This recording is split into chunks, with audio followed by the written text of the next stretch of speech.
How's it going, guys? Going to be using budget HVLP. Is it going to work? Let's have a look. Look at that. That is pretty fine mist. Is it worth it for under £50? So what we've got is an Amazon special. We're going to see if we can get a decent finish for under 50 quid with one of these HVLP units. So we're just going to put an undercoat on this section today. See if we can get it to spray.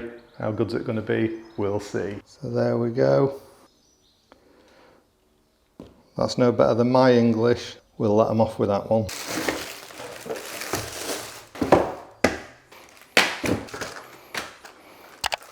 There we have it. We've got the body, the hairdryer section, different tip sizes, instructions. So straight off the bat, we've got the base and the power unit. There's an unlock button on the top, so literally slide it in. Oh, that trigger feels all right. So in the pack, you get a little cleaner, a little needle poker, a viscosity cup, not going to use that. And we've got 3 more tips. It's actually telling you the number on the brass coloured bit. That one's a 2.6, that one's a 3, that one's a 1, and the one that's in the gun's a 1.8. So I'm going to give the 2.6 a go, just because I'm going to be spraying a bit of a thicker material, and I don't know how powerful it is. But I've changed my mind. I'm using a 1.8. All that I've done is unscrewed. So take your tip and the horns. They will slot and slide like that. There's only one needle.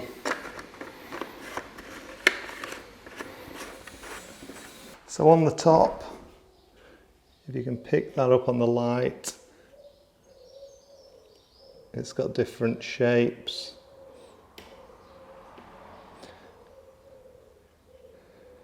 And that is just to do with this. So line the horn up with the picture, and that's what shape you'll spray. If they're going down, your fan will be that way. When it's that way, your fan will be like that. When it's diagonal, it'll be a circle. So this section also moves, so if you're spraying that way, the fluid will be there. Tilt it that way if you're going to be spraying more downwards. We do get some paint strainers, so we'll give one of those a go. I'm just going to strain the paint first, because a lot of you guys at home aren't going to have the same tools, so we're going to do it real basic. And I'm just going to pour some water in here, and I'll show you the kind of consistency that we're after as a guesstimate. Bear in mind, this is the first time I've used it, but I've got a rough idea of how thin we need the paint. If it's too thick, it's going to be really splattery, really uneven, and it's going to be really rough finishing. So if we can get the consistency pretty good to start, we've got a better chance. Now these paper filters, you can pick them up off of Amazon. They are really handy and they're super cheap. So I'll pop a link down in the description for those. If you read the instruction manual, it's probably going to tell you about this. Now this is a viscosity cup, and what you do is you dilute your paint down and you will time how long it takes to empty the cup. Now usually I never use one of these because it's generally saying you've got to get it so thin. And if we're doing it so thin, it's breaking down the paint's properties, and also we're thinning it out so much we're going to have to cover it loads of times. So if we can get away with thinning it to an optimum amount, then we're saving ourselves time and it's giving it a nice durability. So really important, once you've filled up, just make sure your thread's not covered in paint, because if it dries, you might not get a seal, it might not thread properly. So it's always good practice just to make sure that's kept clean. Just going to add some water. We're just going to see how it flows into itself when I take the stirring stick out.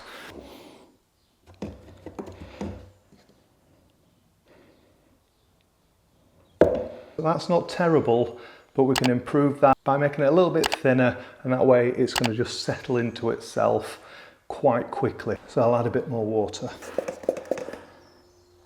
So I think we're there.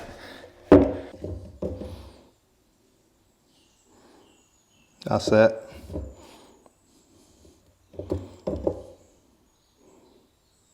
So you see how it's just disappearing into itself. So now just give it a little shake while it's in there. Let's see how we go. So this dial, if you adjust it, it just stops the trigger being pulled back as far. The more the trigger pulls back, the more paint comes out. So you can just pull a little bit and a little air will come out with the paint.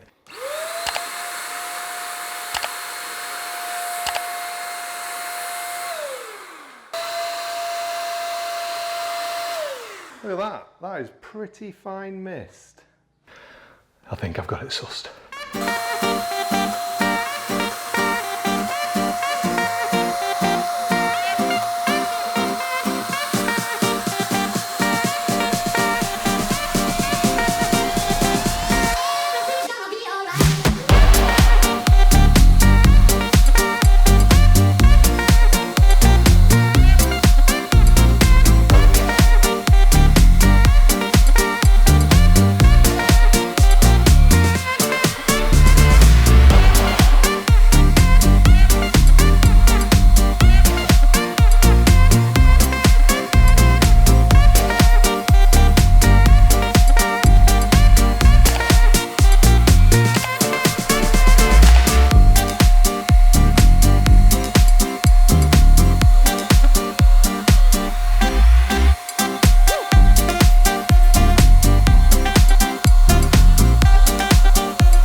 I'm just going to hit it with some vertical passes. Should have a mask on as well. Always wear a mask.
So for under 50 quid, it's not bad.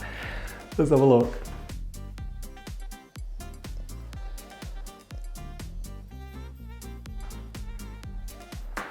some final thoughts. Is it worth it for under £50? I'd say it's not too bad. It's dried back 10 times better than I expected it to. What I've worked out is if you pull the trigger back just a little bit, you'll notice a vast improvement of the spray pattern, and it's not as splattery. We've got it working, it's done the job, and it's surprised me. And you know, like I say, can you achieve a good finish with some of these DIY products? I'm going to say yeah. We don't always need to slate them, and it's not for everybody, but it's done a job, it's done it pretty efficiently, hardly any overspray, which surprised me, and you know, we've kept it under £50. So take a look. If you want to investigate it, check out the Amazon link. I'll pop that below. So as always, smash the like, hit subscribe. All those things really help the channel grow. See you in the next one.